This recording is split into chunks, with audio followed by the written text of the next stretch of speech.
Olá, bom dia! Seja bem-vindo a essa edição do A Notícias de Frente. Hoje, sexta-feira, dia 6 de setembro. E aqui ao meu lado eu tenho o prazer da companhia do Lúcio Sorge, novamente da nossa colega Luciana Gavilha. Tudo bem, Luciana? Bom dia. Bom dia, Nayara. Bom dia, Lúcio. Olha, eu já fiquei com saudade aqui dessa bancada e da presença de vocês. Que bom, é bom tê-la aqui com a gente. Bom dia, Lúcio. Bom dia, Nayara. Bom dia, Luciana. E bom dia a você que nos honra com a sua companhia. Olha, e eu quero começar a notícia de frente desta sexta falando da lei de abuso de autoridade, uma lei que, na verdade, dividiu opiniões, que movimentou alguns órgãos como o Ministério Público, a Polícia Federal. E eu quero destacar que a lei foi sancionada com 36 vetos para 108 dispositivos que o texto traz. É lógico que não tem como a gente destacar os 36 vetos, mas eu queria destacar alguns pontos, que são os pontos mais polêmicos, né? Eu queria colocar aqui, por exemplo, se falava muito da questão, principalmente em relação à imprensa, que eram divulgadas fotos e outras coisas. Eu quero destacar aqui o artigo 11, o artigo 13, que previa punição para quem constranger o preso mediante violência, grave ameaça ou redução de sua capacidade de resistência. Isso vai muito naquelas abordagens e o pessoal reclamava demais. E aí? Mas tem que ter uma certa resistência por parte da polícia, porque o preso pode, em contrapartida, mostrar uma violência maior. Só que Bolsonaro vetou o trecho que determinava punição para quem forçasse o preso a produzir provas contra si mesmo ou terceiros. Então, ponto vetado. Outros pontos aqui, olha.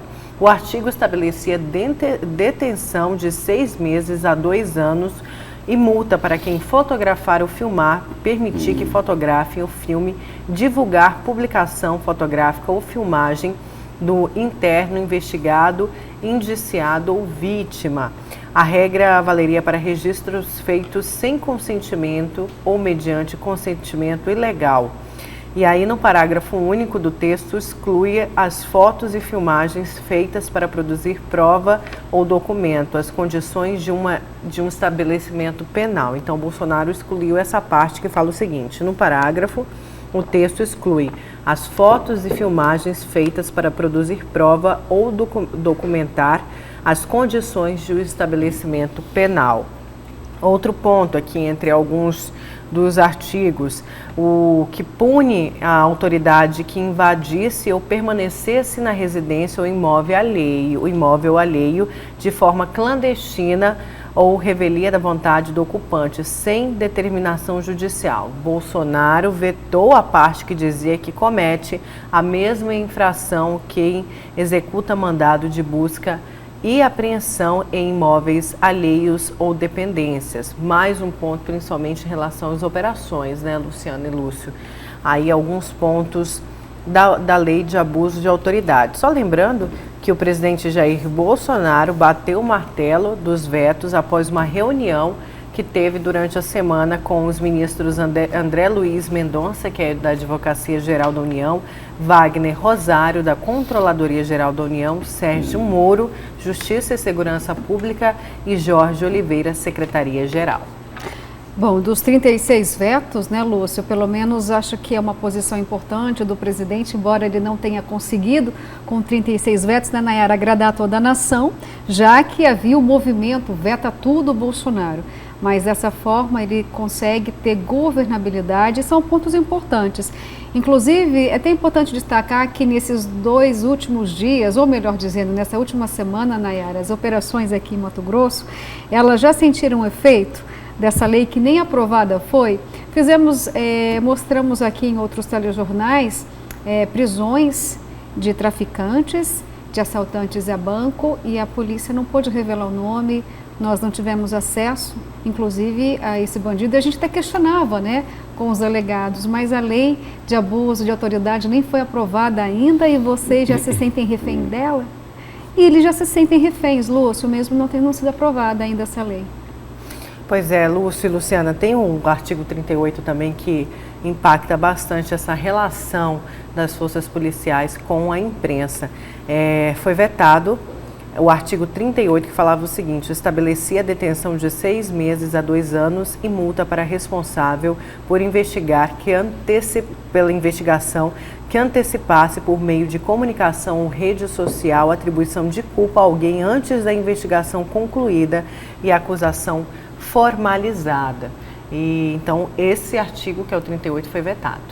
Não, se fizer as contas certinho aí, ele vetou, o presidente Jair Bolsonaro vetou 36 dos 108 artigos da lei de abuso de autoridade aprovada lá pelo Congresso, correto? Isso. Ou seja, se a gente fizer as contas, de cada 3 artigos da lei do abuso de autoridade, que são no total 108, de cada 3 artigos ele vetou 1.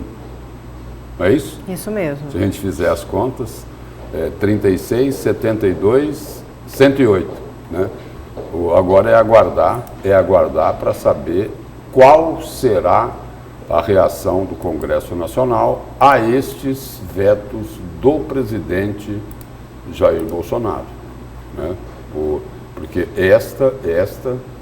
o presidente falou que não iria voltar atrás naquilo que ele já tinha dito, que ele falou, olha, tem muita coisa aí que não está correta e que nós vamos votar. Aí a Advocacia Geral da União, a Controladoria Geral da União, o ministro da Justiça, Sérgio Moro, fizeram recomendações sobre aquilo que deveria ser retirado, ou seja, aquilo que deveria ser vetado pelo presidente Jair Bolsonaro. Agora tem que aguardar aí como é que os congressistas, os parlamentares vão reagir diante desses vetos do presidente da República. Já se falou inclusive que esses vetos aí do presidente Jair Bolsonaro podem até ser um complicador a mais no caso lá da indicação do filho dele para a embaixada de Washington, o deputado Eduardo Bolsonaro. Pois é, Luciana, antes de você comentar, eu só quero destacar também o veto, aquele artigo das algemas, que foi bastante debatido com a sociedade, que o artigo trazia mudanças na regra do uso das algemas, previa como crime submeter o preso ao uso, né, das algemas. Bolsonaro, então, vetou esse artigo também. Com certeza, né? A classe toda da segurança pública vai estar comemorando esse veto, não tenho dúvida em relação a isso. Mas ainda me pergunto, mesmo entre os 108 dispositivos e apenas os 36 vetos, será que essa lei se torna superior à lei já existente de 1965? Porque eu acredito que, por enquanto, ainda essa lei foi feita com a única finalidade de proteger o crime do colarinho branco, de proteger aquele que se sente constrangido por estar sendo divulgado em uma condução coercitiva, respondendo a uma investigação, porque eu nunca vi a sociedade, Lúcia e Nayara, ficar indignado porque mostra o rosto de um traficante, por exemplo, sendo preso. Não, muito pelo contrário. Chega até a ser um serviço para a sociedade quando a gente mostra essas pessoas que nós não queremos no seio da nossa família, da nossa comunidade. Todas as regras têm exceção. Mas não estão julgando apenas a exceção, Lúcio? Mas porque todas as regras têm exceção, não é? Quando mostra o rosto de um traficante, ninguém acha ruim. Mas o problema é o seguinte, é que se você mostrar o rosto de um inocente que ainda não é culpado, você vai criar um drama para essa pessoa, para essa família, para o resto da vida. Se mostrar 999 traficantes e um inocente, a lei já valerá a pena. Será que a lei erra tanto, Lúcio, a ponto de falar? Eu estou citando um exemplo para... Porque é o seguinte, os exageros, já ocorreram exageros. Por exemplo, eu não estou defendendo aqui que se coloque uma mordaça. Né? Eu já disse o seguinte, que a lei como estava, classificou as entidades. Que a lei como estava colocava uma mordaça, colocava uma espada na cabeça de promotores, procuradores, né? Juízes, desembargadores, né? A lei fazia isso, da forma como estava, né? Porque é o seguinte, porque ela foi feita lá pelos deputados, pelos senadores, muitos deles pensando em fugir da lei, ou seja, colocar quem denuncia e quem sentencia com um pé atrás, para colocar receio em quem faz cumprir a lei. Mas aí tem que se tomar alguns cuidados, porque em várias operações que nós já vimos aí, em várias operações, tem aquele show pirotécnico, não é? Aí eles expõem as pessoas, né? Tudo bem, quando a pessoa já é culpada, tem que expor mesmo, tem que expor, não tem conversa, né? Mas é preciso tomar esse cuidado. E eu acredito que, mesmo com esses vetos, essa lei de abuso de autoridade, ela acaba sendo, pelo menos um pouco, ela consegue ser mais aperfeiçoada. Até porque a outra data do quê? De 65. Mais de 50 anos atrás, não é isso? 54 anos, se eu não fugir Exatamente. da escola. É isso? Mas era só essa intervenção aí que eu queria fazer. Olha, e antes de saber os destaques de vocês para hoje, já que estamos falando de Brasília, estamos falando aí do presidente Jair Bolsonaro, eu quero destacar aqui que o presidente Bolsonaro desprezou a lista tríplice e indicou Augusto Aras para o comando da PGR. O presidente Jair Bolsonaro indicou nesta quinta-feira o subprocurador-geral Augusto Aras para o cargo de Procurador-Geral da República em substituição a Raquel Dodge, cujo mandato de 2 anos termina no próximo dia 17. Aí ele falou o seguinte, o presidente: acabei de indicar Augusto Aras para chefiar o Ministério Público Federal. O presidente disse ainda que o indicado já foi criticado por veículos da imprensa, o que é, segundo o presidente, um bom sinal. Sinal de que a indicação nossa é boa. Uma das coisas conversadas com ele já era a sua praxe na questão ambiental, o respeito ao produtor rural e também o casamento da preservação do meio ambiente com o produtor, disse Bolsonaro. Só para trazer aqui um breve currículo, Augusto Aras é natural de Salvador, tem 60 anos, é doutor em Direito Constitucional pela PUC de São Paulo e mestre em Direito Econômico pela Universidade Federal da Bahia e foi professor da UFBA e também da UNB, que é a Universidade de Brasília. Lúcio e Luciana. E a gente falou disso ontem, né, Lúcio? De que, na verdade, havia já uma movimentação dos próprios órgãos falando que não escolher alguém da lista tríplice era, na verdade, um erro muito grande para a sociedade que vai acabar pagando por isso. E só lembrando que há 16 anos que sempre é escolhido, pela primeira vez em 16 anos, que é escolhido o Procurador-Geral da República fora dessa lista tríplice.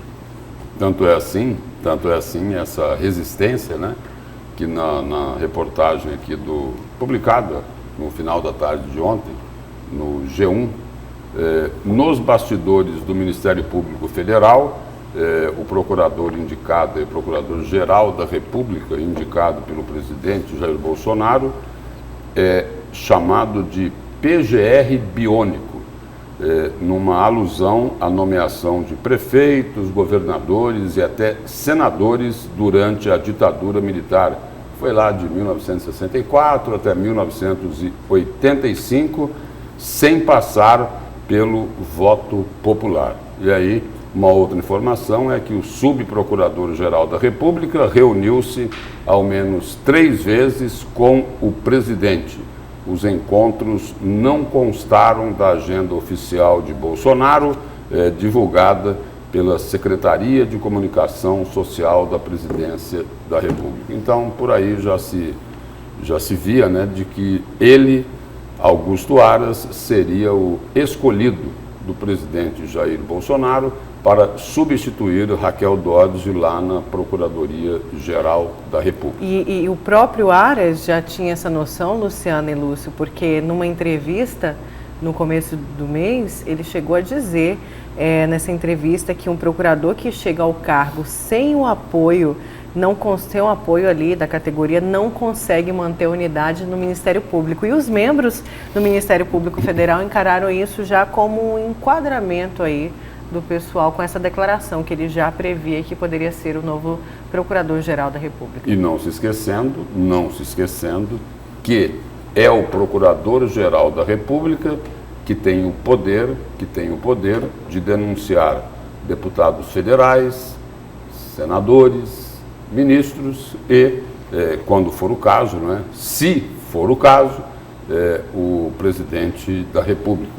Aí, só para ilustrar, no governo de Michel Temer, quem denunciou o presidente da República, à época, foi o então Procurador-Geral da República, Rodrigo Janot. Isso mesmo. E agora eu quero saber os destaques de vocês para hoje. Vamos começar com o seu destaque, Lúcio. Vamos lá, Nayara. O meu destaque de hoje é sobre a CPI da sonegação fiscal. Mais precisamente sobre as convocações que foram aprovadas nesta quinta-feira lá na Comissão Parlamentar de Inquérito. 3 convocações aí de peso, hein? De muito peso. O ex-governador Silval Barbosa, que é para falar lá dos incentivos fiscais na época do governo dele, quem é que se beneficiou, quem pagou propina, quem recebeu propina, se bem que as autoridades já sabem de muita coisa disso. Não vou dizer de tudo, né, porque a gente não pode afirmar isso com toda a certeza. Bom, então, um dos convocados é o ex-governador Silval Barbosa. O outro convocado é ninguém mais, ninguém menos do que o presidente do poderosíssimo Grupo AMAGE, Judinei de Carvalho. E aí tem até o seguinte, entre os convocados aqui da CPI da sonegação, tem um personagem ilustre da Operação Lava Jato, o doleiro Lúcio Funaro. E aí por que é que convocaram o doleiro Lúcio Funaro? Convocaram pelo seguinte, ele declarou recentemente que o dono da JBS, Joesley Batista, aquele que Michel Temer chamou de notório bandido, disse o seguinte, o doleiro, que Joesley Batista omitiu e protegeu um primo dele, que é aqui de Mato Grosso, o empresário Fernando Mendonça. Fernando Mendonça, que foi um dos coordenadores da campanha do ex-governador Pedro Taques, quando ele se candidatou ao Senado em 2010. Então, são essas as figuras aí que foram convocadas pela CPI da sonegação. Certo, Lúcio. Daqui a pouco, então, a gente volta a falar deste assunto. Luciana, e o seu destaque? Bom, eu gostaria de falar sobre política energética. Nós somos surpreendidos mais uma vez, né, com o aumento de energia e com a Agência Nacional de Energia Elétrica, ANEEL, dizendo que vamos continuar na bandeira vermelha patamar 2. Eu acredito que já passou da hora dos governos federal e estadual fazer uma revisão drástica dessa política energética. Já perceberam que quando anuncia-se, né, uma nova bandeira tarifária, não é reajuste, é bandeira tarifária, parece que o consumidor ele é culpado por pagar uma conta de energia elétrica tão alta. Aí a gente vê uma avalanche de informações, de inúmeras reportagens, ensinando o consumidor a conter o desperdício, como se ele fosse de verdade o verdadeiro culpado por pagar uma conta tão cara. De um outro lado, tem todo um lado empresarial desesperado para investir no setor de energia e se depara com as demoras para concessão de licenças ambientais, aí vem as termoelétricas porque estamos em período de risco hidrológico, ou seja, não tem como atender a população com a energia mais limpa que se tem e que deveria ser de grande orgulho da nação brasileira, sem falar da alta carga tributária que incide sobre a conta de energia. Então, eu acredito que o Brasil já está no momento de rediscutir a política energética. Com certeza, Luciana. Então a gente fala disso daqui a pouco. E eu quero destacar aqui o acordo do STF que prevê 1 bilhão do fundo da Lava Jato para a Amazônia. Em reunião na manhã de ontem, o Supremo Tribunal Federal e também a Procuradoria-Geral da República e a Advocacia-Geral da União chegaram num acordo para destinar 1 bilhão para as ações de preservação ambiental com foco na floresta amazônica. 1 bilhão e 600 milhões para ações de áreas de educação também seria um outro valor destinado. O dinheiro vai vir do fundo criado a partir do acordo entre a Petrobras e a Força Tarefa da Operação Lava Jato. Os valores estimados em cerca de 2 bilhões e 600 milhões estavam bloqueados por decisão do Supremo Tribunal Federal, após a criação do fundo da Lava Jato ter sido contestada pela PGR. Então agora ficou dividido, vai ser 1 bilhão para ações de preservação ambiental com foco na floresta amazônica e 1 bilhão e 600 para ações na área da educação. Pelo menos agora, recursos aí importantes, né, para a preservação da Amazônia. Não podem reclamar agora o seguinte: se o desmatamento continuar, se as queimadas tomarem conta do país, a partir do ano que vem não vão poder falar que é por falta de dinheiro, né? Mas, Lúcio, será que existe dinheiro suficiente para conter o desmatamento na Amazônia?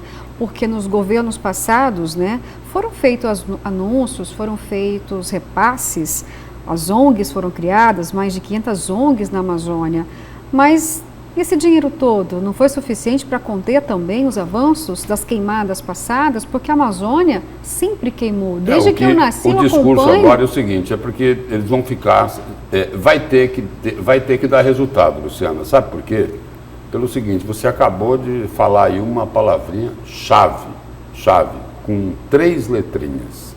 ONG, Organização Não Governamental. E qual é o discurso do governo federal? É de que as ONGs são as culpadas, não nominam, mas de que as ONGs ficam alardeando que o desmatamento é muito grande, fogo, que tem muita queimada, que elas colocam fogo e que os recursos dessas ONGs não são, na realidade, para proteger, para preservar o território amazônico. Serve para outra coisa. Agora, é isso que eu estou dizendo. Não ficou reservado aí, como a Nayara acabou de nos contar aqui, R$1 bilhão para proteger, para trabalhar na preservação da região amazônica. Então é o seguinte, é um recurso que será trabalhado pelo governo central, pelo governo federal e também irão participar os estados que compõem a região, não é? Então é o seguinte, ali na frente, se explodir o desmatamento, né, se perderem o controle das queimadas, não vão poder mais colocar a culpa nas organizações não governamentais, porque não é com o dinheiro delas que o discurso é de que eles buscavam o dinheiro lá no exterior, que os países estavam interessados em acabar com a nossa autonomia não. Soberania. Usam outro termo, soberania, né? Agora não, agora tem R$1 bilhão para trabalhar aí a preservação da Amazônia. Ou seja, elimina uma parte importante do discurso que soava como desculpa para não proteger essa parte importantíssima do meio ambiente, que é o território amazônico. Olha, Lúcio, eu acho que todas as entidades na Amazônia, elas devam, de fato, prestar contas. O IBAMA tem que prestar contas, o Instituto Chico Mendes, mais de 500 ONGs, todos os organismos envolvidos nisso. Porque talvez eu não lembre os dados agora de cabeça, mas na década de 70 tinha apenas pouco menos de 1 milhão de cabeças de gado. Qual o tamanho do rebanho que se tem hoje na Amazônia? Não estou dizendo que sou contra a atividade agropecuária nessa região. É preciso uma política séria, porque vamos levar em consideração, Lúcio, que o que desmata a Amazônia é combustão natural? Não é combustão natural. Os especialistas já alertaram que combustão natural pode significar apenas 2% das queimadas. Por quê? A principal combustão natural que se tem, Nayara, são descargas elétricas, mas a gente está num período de estiagem Como que pode haver descarga elétrica nesse momento na Amazônia que pode provocar incêndio? Alguns estudiosos destacam alguns tipos de folhagem que pegariam fogo sozinho, mas também são muito pequenas perto dos grandes incêndios que a gente vê. Por que o desmatamento acontece, então, somente nas regiões, nas fronteiras de produtividade, onde tem gado, onde de fato tem a derrubada de árvore e depois todo mundo sabe, né, que para colocar o gado, antes disso vem a limpeza do pasto. E o que é a limpeza do pasto? É o fogo. É o fogo. Pois é, e teve o Dia do Fogo lá no Pará, isso foi avisado, foi alertado, a imprensa local deu, foi alertado a polícia, o Dia do Fogo, justamente isso que você fala, criminosos que não deixam de ser criminosos, ateando fogo ali nessas propriedades, nessa zona, durante um período que a gente sabe que é proibido. E nesse momento, Lúcio, como você mesmo disse que esse recurso é importante, eu não abro mão, concordo plenamente que é, porque mexeu onde? No agronegócio. Essa semana, uma gigante multinacional, francesa, por sinal, ela disse que não vai mais comprar carne e nem o cacau da Amazônia, porque ela não quer ver mais a marca dela atrelada com a destruição da Amazônia. E não foi a única, não. Uma empresa norte-americana anunciou também essa semana que não vai mais comprar couro da Amazônia, porque ela não pode admitir que os acessórios que ela fabrique tenham relação também com a maior floresta do mundo. Ou seja, mexeu na economia, mexeu no agronegócio. O agronegócio diz que quer proteger a Amazônia porque ele depende da exportação. E a imagem nossa está difícil de ser consertada lá fora. E o governo ele precisa adequar essa linguagem aí no que diz respeito à preservação ambiental. Ele vem fazendo, para ser justo, ele vem fazendo algumas correções de rota, mas precisa abrir mais esse leque aí no diálogo, né, com os atores que podem colaborar na preservação ambiental. Por exemplo, um exemplo aqui de algo que restringe, voltando aqui à indicação aqui do Procurador-Geral da República. De acordo com o presidente, o procurador indicado terá respeito ao produtor rural, a fim de casar preservação ao trabalho no campo. Aí, entre aspas, aqui, uma das coisas conversadas com ele, com o novo procurador, já era sua prática, também é na questão ambiental. O respeito ao produtor rural e também o casamento da preservação do meio ambiente com o produtor, fecha aspas, disse o presidente Jair Bolsonaro. É lógico que tem que incluir os produtores rurais nesse debate, né, sobre a preservação ambiental, mas precisa abrir esse leque um pouco mais, né? Precisa se incluir aí todos aqueles que têm interesse na preservação da Amazônia. Não é para prejudicar o produtor rural, coisa nenhuma, até porque o agronegócio ele tem todos os motivos, todas as razões para trabalhar na preservação ambiental. O agronegócio tem que ser contra o desmatamento ilegal, essas queimadas indiscriminadas que colocaram fogo na Amazônia, porque aí acontece aquilo que você acabou de falar aí. Lá fora, o consumidor ele exige isso. E é por isso que essas multinacionais aí falam, olha, não vou comprar mais de lá. Ele não vai comprar mais daqui, por quê? Porque ele gosta da floresta? Pode até gostar, mas ele gosta muito mais do lucro. E se ele fizer isso, com o consumidor dele lá não concordando, ele vai perder dinheiro. E é também o que está preocupando os grandes produtores, aliás, todos os produtores aqui de Mato Grosso, porque eles vendem e vendem muito no mercado externo. Aliás, vendem praticamente quase que toda a produção deles, ou grande parte, a maioria da produção deles, vai para o mercado externo. E a partir do momento que eles começam a enfrentar barreiras comerciais, o prejuízo é grande. Blairo Maggi que o diga, quando recebeu do Greenpeace a motosserra de ouro, e ali teve que começar a esverdear. E muito, né? De bastante.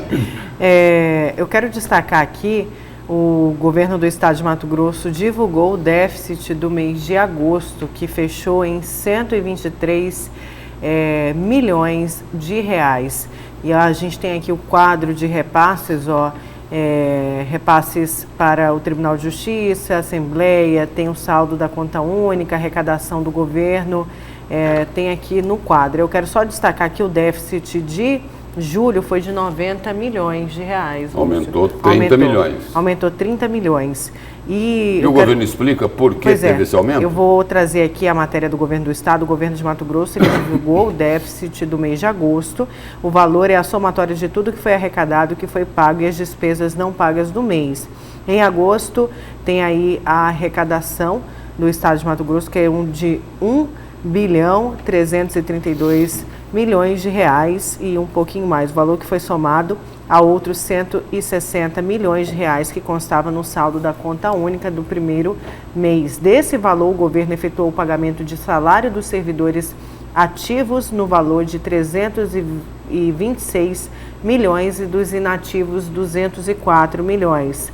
Somente com repasses obrigatórios aos poderes referente ao 12º, o valor foi de quase 200 milhões de reais. Então essa aí foi a explicação. Na verdade não teve, né? Na verdade teve esse balanço, mas destacou aí o repasse do 12º para os poderes. E a arrecadação total do mês de agosto foi quanto? Foi de 1.332.714. A gente tem aí na tela.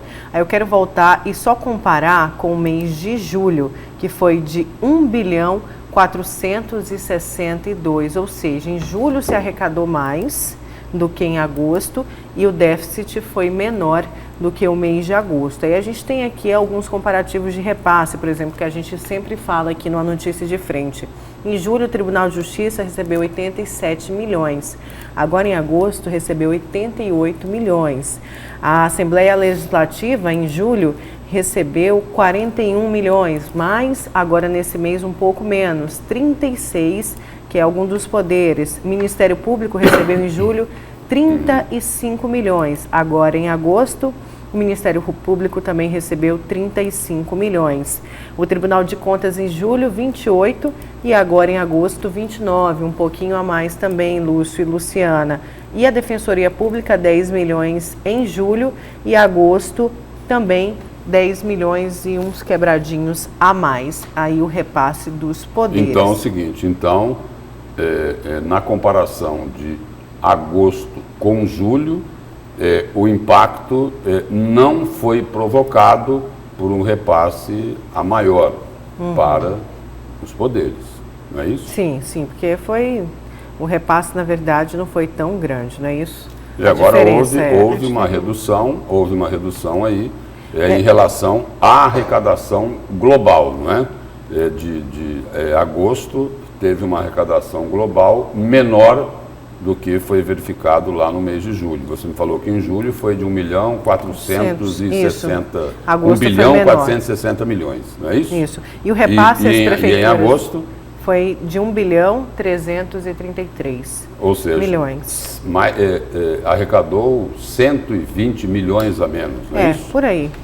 Essa conta. E só para destacar que em julho o governo do estado repassou para as prefeituras 321 milhões e este mês de agosto, mês passado, foi de 270 milhões o repasse às prefeituras, às 141 prefeituras. Vamos então para o nosso primeiro intervalo. Na volta a gente continua com a Notícia de Frente, então não saia daqui.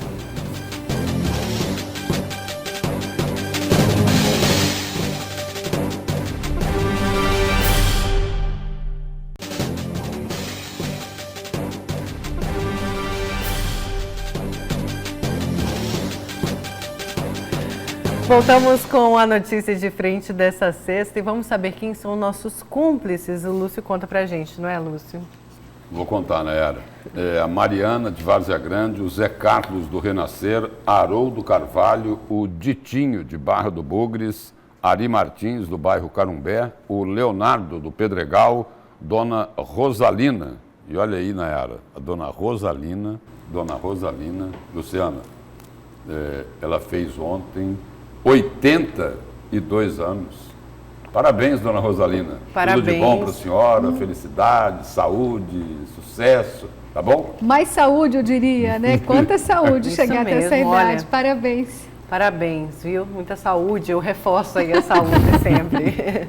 E aí, concluindo aqui, tem também a Margarida, o João, lá de Rondonópolis, o Mário, que é do Centro-Norte aqui de Cuiabá, a Dilson Leão, lá do CPA, do grande CPA, Amado Franco, de Primavera do Leste, e o Manuel, que é do bairro Alvorada, aqui, né? Onde está a Vila Real, muito próximo, né? A TV Vila Real. Vizinho. Obrigada, Lúcio. Luciana, temos mensagens? Temos bastante, Nayara. Muita gente aqui falando ainda do Cota Zero. Chegou uma mensagem bem parecida com o que falamos essa semana aqui. Ele disse o seguinte, não mandou o nome, não sei quem é, mas ele disse que eu moro no Pantanal, Barão de Melgaço. Convivo com o jacaré e os peixes todos os dias. E o jacaré está acabando com o peixe. Não sei, é um morador lá de Barão. Um abraço, pessoal de Barão. Tem aqui alguém dando uma sugestão, olha só. Bom dia, sou o Adilson Leão. Bom dia para você, Adilson. Ele mora lá no CPA. Ele disse que ele tem uma ideia para essa cota zero, que é a liberação da pesca do jacaré, igual nos Estados Unidos.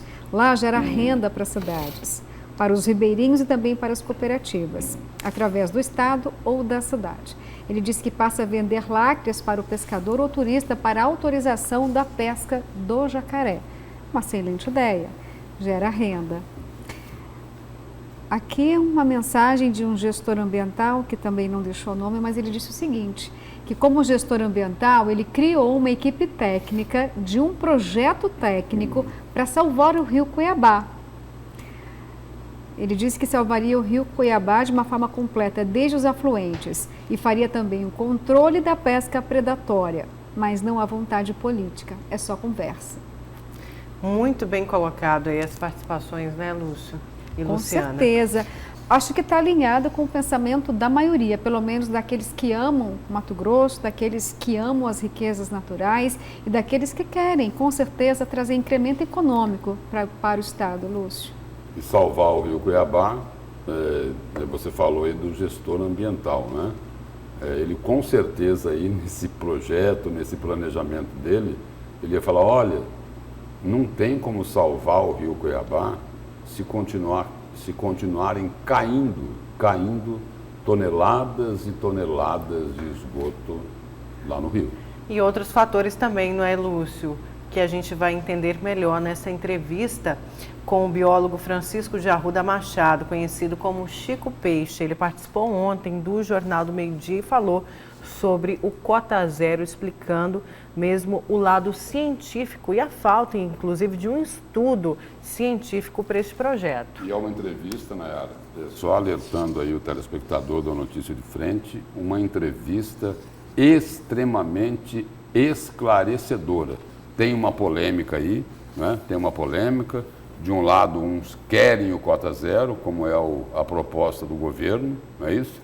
De outro, tem muita gente reclamando e protestando por acabar, porque o projeto vai acabar aí com, na prática, acaba com a atividade do pescador profissional. Então, é uma entrevista esclarecedora, porque, não sei se você falou aí, ele é um pesquisador, né?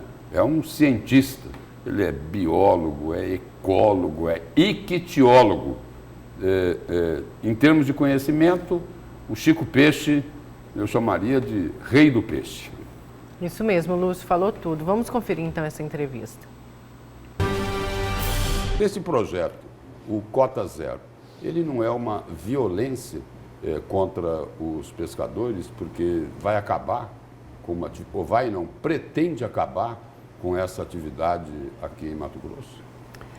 Primeiramente, a gente tem que dizer que é ambientalmente insustentável, economicamente desastrosa e, por isso, socialmente injusta, porque miserabilizará cerca de 120 mil pessoas, das quais um certo número significativo votou neste governador que não procura os dados e as informações técnicos científicas numerosas que existem e que justificam exatamente não cota zero.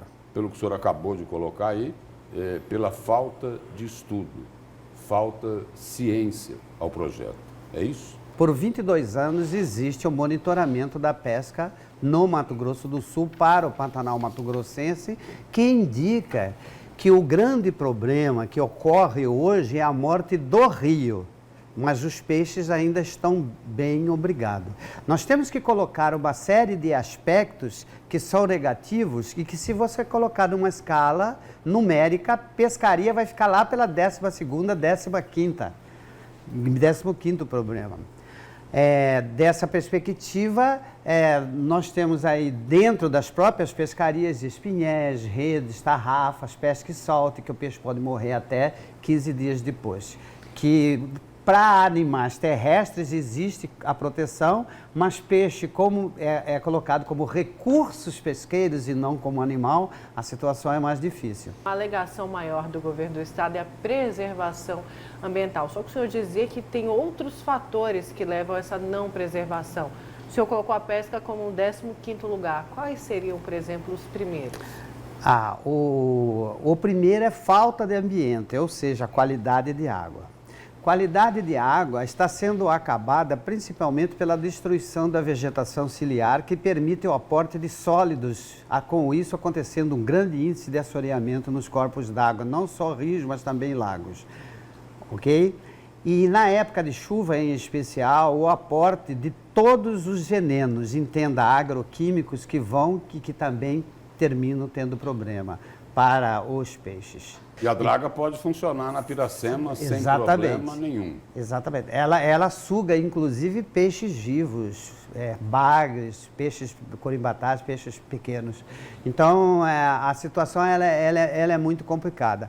Mas eu ressalto que, economicamente, nós temos uma série de exemplos que podemos colocar que vai acabar. Por exemplo, catadores de iscas, que é extremamente importante e que leva...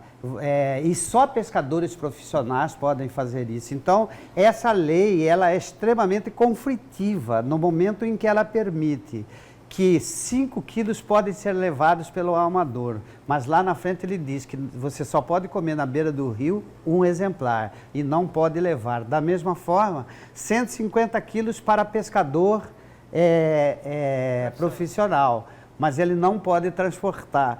Então, é uma história, quer dizer, com todo respeito às pessoas, mas houve um lapso de memória aí, principalmente vernacular, que não percebeu que a própria lei é insustentável do modo como ela está escrita. O cota zero pode acabar beneficiando quem vive da criação de peixe em escala industrial. Quem vive não, quem ganha muito dinheiro com isso, em prejuízo dos pescadores profissionais, acabando com essa atividade. Em especial, quando se fala de uma cadeia, no caso de peixe e pesca, você tem vários atores e uma boa lei, ela tem que englobar todos esses atores. Então não pode o governador falar dos impostos do setor turístico também, mas adjacentemente existe alguém que está calada, que hoje nós não comemos nos restaurantes mais praticamente peixes de rio, é quase 100% peixes de tanque. Então as grandes pisciculturas, e algumas exportam inclusive para a Europa, tá entendendo? Elas seriam fundamentalmente beneficiadas e você, além do setor turístico, enriqueceria esse segmento da pesca, da piscicultura, com as exportações, e Mato Grosso teria um dos grandes exportadores de peixe, além daquilo que consome o mercado interno. Então, essa explicação do professor conhecido como Chico Peixe. E só destacar um ponto antes da gente ir para o seu destaque, Lúcio, e ele citou aí o que na verdade, contribui para essa não preservação ambiental. E olha só, a pesca em 15º lugar, vem tanta coisa antes, e aí mais uma vez eu volto a falar, e o professor falou disso na entrevista, falta o estudo. Cadê o estudo científico do projeto Cota Zero? Aí só a gente relembrando aí, o professor também colocou isso na entrevista, e a gente relembrava que agora há pouco, toneladas de esgoto continuam sendo jogadas lá no Rio Cuiabá. Aí tem também a destruição das matas ciliares, não é isso? E aí tem algo importantíssimo que ele colocou e que contrasta com o que é o objetivo que o governo declara que ele pretende com esse projeto de cota zero, que é trabalhar a preservação ambiental, que é preservar os rios de Mato Grosso. E aí ele deu um dado, Luciano, na entrevista ontem, que chega até a assustar. Assusta. Aí vai o seguinte, proíbe lá o pescador de transportar o peixe que ele pescou lá no rio, correto? Correto. Mas na época da Piracema, as dragas podem continuar tirando areia do rio. Não é um contrassenso? Com certeza. É ou não é um contrassenso? Com certeza. Porque aí ele explicou. Não ele explicou o porquê que isso é prejudicial. Porque esse trabalho das dragas de retirar a areia dos rios no período da Piracema acaba prejudicando os peixes na época da procriação. O fato é o seguinte, é que esse projeto aí, ele tem enfrentado muitas críticas, também dos deputados que compõem a base governista lá na Assembleia Legislativa. Esse projeto vai ter que ser reformulado.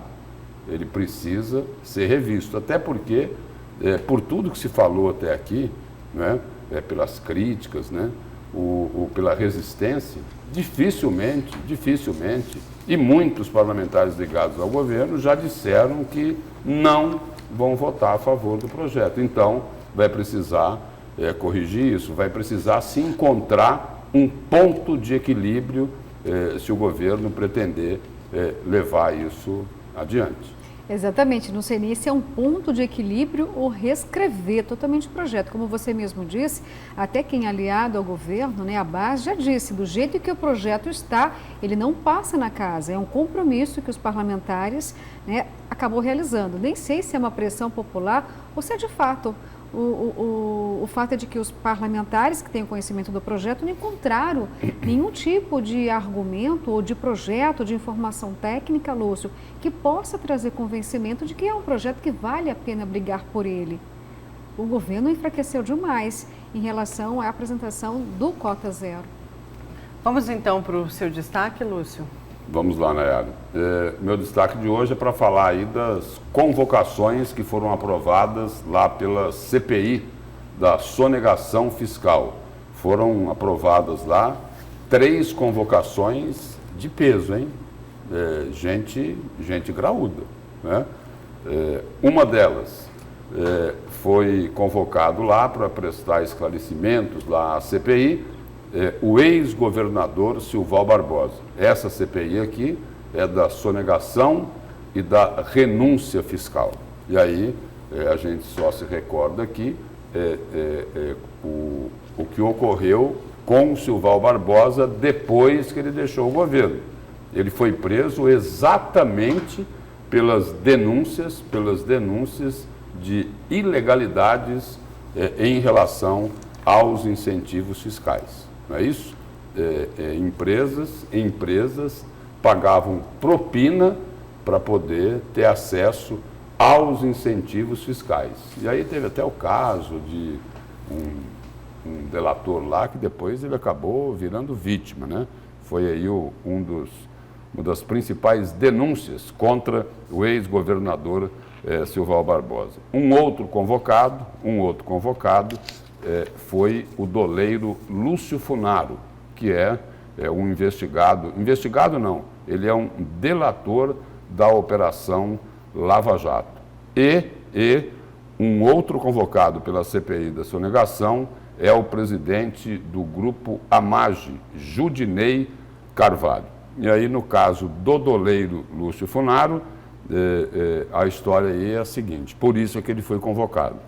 é que, num depoimento à CPI do BNDES, o Banco Nacional de Desenvolvimento Econômico e Social, que ocorre lá na Câmara dos Deputados, o doleiro Lúcio Funaro afirmou que o empresário Joesley Batista, do grupo JF, dono da JBS, aquele que foi chamado de notório bandido por Michel Temer, poupou o primo dele, Fernando Mendonça, que é aqui de Mato Grosso, em sua delação premiada, firmada com a Procuradoria-Geral da República. E aí, de acordo com o doleiro Lúcio Funaro, era o empresário Fernando Mendonça que trabalhava aí nessa questão aqui em Mato Grosso em relação aí aos incentivos fiscais. Foi o que o doleiro Lúcio Funaro disse lá na CPI do BNDES e,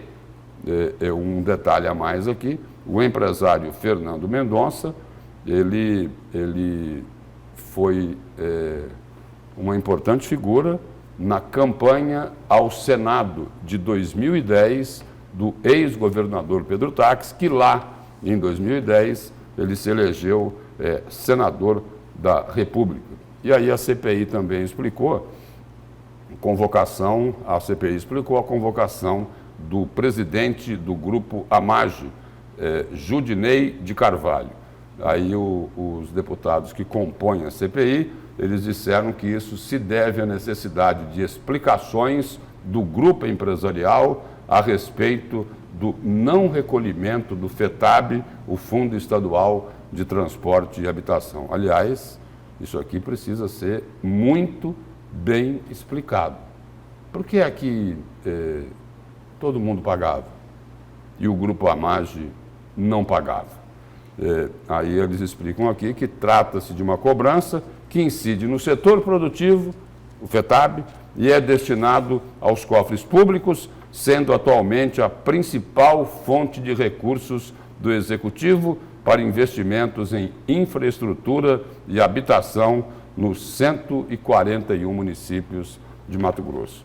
E o presidente da CPI, o deputado Wilson Santos, considera aí esses depoimentos necessários e que não está, ele explicou que não está se promovendo lá na CPI uma caça às bruxas ou patrocinando perseguição de quem quer que seja. Diz que isso daí com uma visão técnica para que tudo seja muito bem explicado e aí lá no final conseguir aumentar a arrecadação aqui de Mato Grosso. Sem dúvida, Silval Barbosa, Lúcio Funaro e o presidente da AMAGE, com certeza, tem muita coisa para dizer. E aí, só a título de curiosidade, nesta CPI aqui, um dos integrantes da CPI é o deputado Nininho, do PR, não é isso? E aí, um dos convocados foi o ex-governador Silval Barbosa, que lá, na delação premiada dele, chamada de monstruosa pelo ministro Luiz Fux, do Supremo Tribunal Federal, Nininho também entrou na roda, né? Ou pelo menos a família dele, por causa da licitação da estrada, né? Que foi privatizada, né? Lá o nome da empresa lá é Morro da Mesa. E aí, na delação de Silval Barbosa, o que ele falou foi o seguinte, que não no Morro da Mesa, mas que em cima de alguma coisa rolaram milhões de propina. Neste caso aqui, dos familiares do deputado Nininho. Lúcia, acho que é legítimo, né, o objeto de instauração dessa CPI, mas eu fico aqui pensando, quantas CPIs a Assembleia Legislativa de Mato Grosso já instaurou? Será que a gente pode acreditar, de fato, que seja um trabalho para trazer resultado, para o controle da corrupção, dos sobre sonegação, fiscais, Luciana, sobre sonegação, essa aqui é a terceira. Pois é. Esta é a terceira. E todas muito importantes, com depoimentos, inclusive, trazendo novidades e depoimentos que assustaram a população como um todo. Que, por exemplo, já foi lá o empresário Aldo Locatelli, não é isso? Ele falou lá Aldo que Locatelli. nos postos de combustíveis aí tem uma sonegação milionária.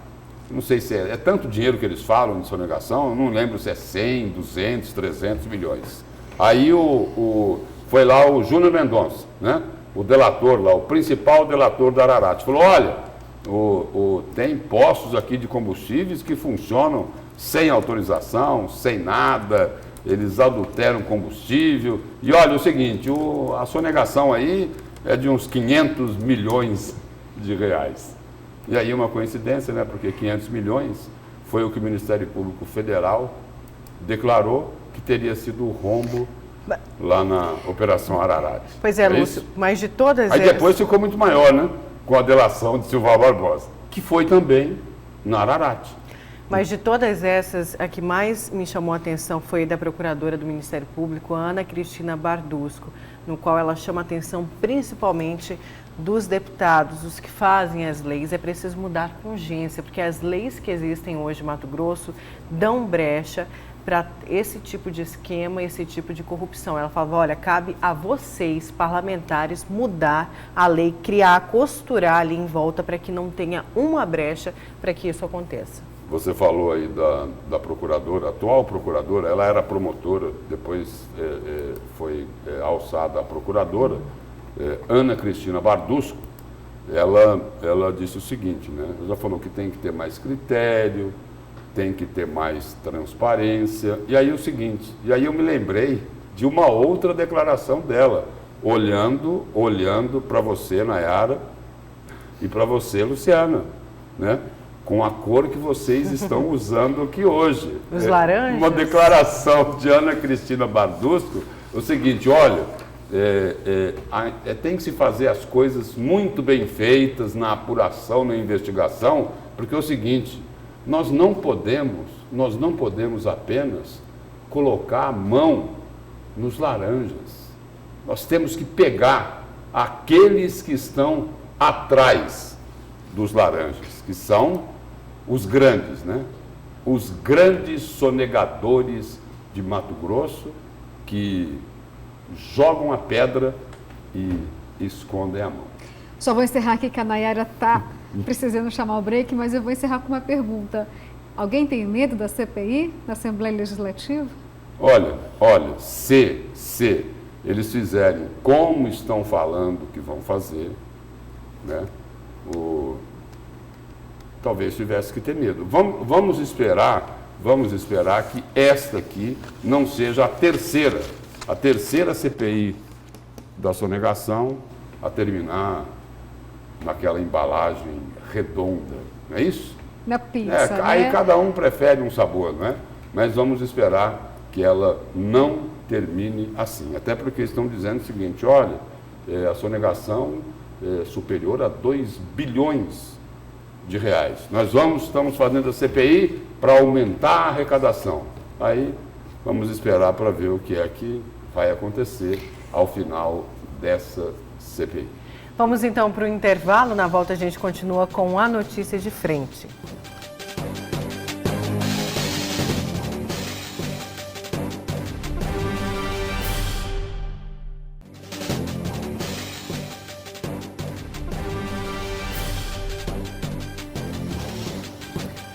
Voltamos com a notícia de frente. Olha, eu quero destacar aqui essa matéria que vem do site Folha Max. No limite, Emanuel Pinheiro compara Mauro Ataques e volta a cobrar os 60 milhões para Cuiabá. O prefeito Emanuel Pinheiro nega que está com a faca nos dentes contra o governador Mauro Mendes para cobrar os 60 milhões, que, segundo ele, o Estado deve a Cuiabá. Contudo, aumentou aí o tom da cobrança e lembrou que a notificação para o pagamento do valor venceu, na verdade, ontem, quinta-feira. As observações foram feitas durante entrevista antes da cerimônia com o ministro da Educação, Abraham Weintraub. Então, o eu quero destacar essa comparação. Emanuel ainda comparou sua relação com Mauro e seu antecessor, o principal cargo do Palácio Paiaguás, Pedro Taques. Segundo ele, diferentemente do ex-governador, o atual não se recusa a dialogar, como também o atual não só se recusa a dialogar, como também a pagar pequenas parcelas de 2 milhões e 7 milhões, como era feito no ano passado. Aí eu quero destacar a fala do prefeito Emanuel Pinheiro. Ele fala o seguinte: esses recursos pertencem à população cuiabana e eu não abro mão. Cuiabá carrega nas costas a saúde pública do estado. Não tem problema. Somos pelo princípio do SUS e não nos importamos de podermos liderar o processo de humanização na saúde pública de Mato Grosso. E Cuiabá é a capital, mas tudo tem limite. Agora, disse aí o prefeito Emanuel Pinheiro, e agora eu falo. E olha, Nayara... eu falei que ia aumentar as trocas de fardo. Nayara, e a diferença aí, Nayara e Luciana, a diferença de um lado e de outro, no valor global, no valor total dessa conta, é grande. É grande a diferença. A prefeitura cobra aquela emenda de 82 milhões e mais 68 milhões que fizeram parte dessa notificação. Então aí dá mais de 140 milhões, correto? Sim. É isso? Passa dos 140 milhões. O governo do estado já disse, em alto e bom som, já comunicou, já enviou lá uma representação no início do ano para o Tribunal de Contas do Estado, dizendo o seguinte, que ele não reconhece esta dívida de 82 milhões de reais daquela emenda parlamentar, que era para comprar equipamento, mas que aí a prefeitura recebeu os recursos para a compra dos equipamentos por meio, através lá do governo federal, comprou os equipamentos e aí o governo do estado, com aval lá do Tribunal de Contas, disse que não tem o porquê repassar esses 82 milhões para a prefeitura de Cuiabá. E aí é o seguinte, mas não para aí.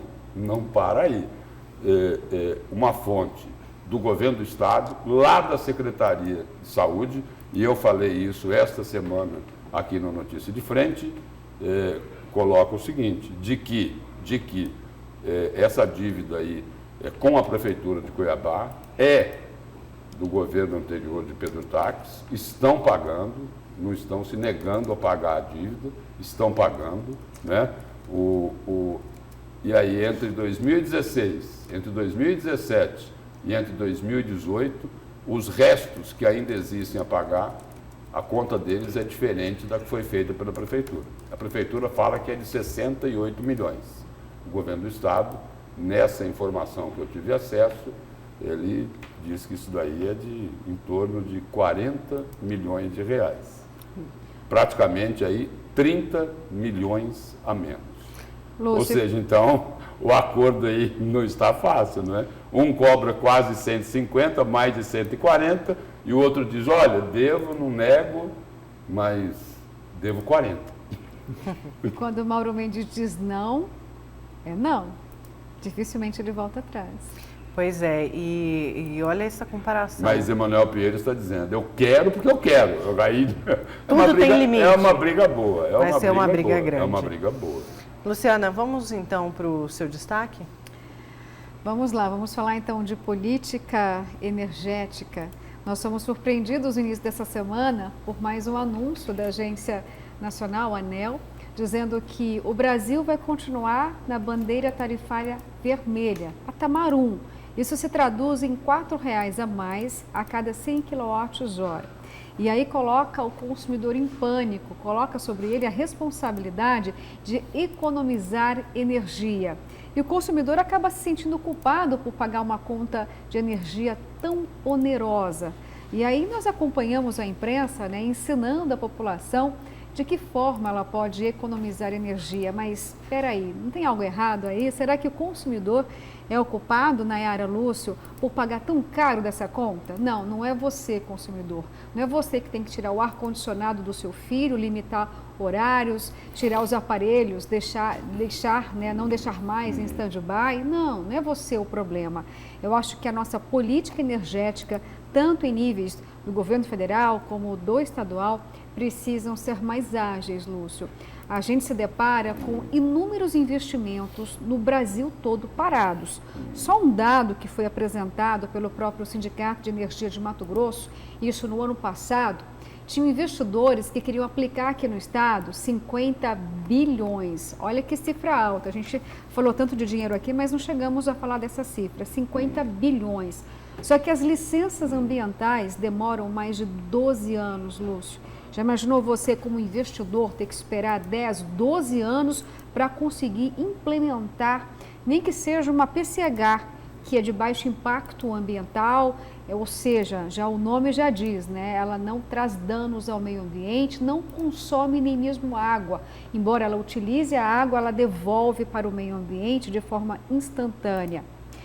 Alguns investidores aqui em Mato Grosso resolveram abrir mão dos investimentos, foram para outros estados, como o Rio Grande do Sul, por exemplo, porque lá houve uma forma de desburocratizar o serviço. O que Rio Grande do Sul fez? Tirou da Secretaria Estadual de Meio Ambiente a responsabilidade de conceder as licenças, capacitou os municípios, Lúcio, colocou a responsabilidade para as secretarias municipais e tudo ficou muito mais rápido. Uma licença que demorava 10 anos sai em 1 ano, em 2 anos.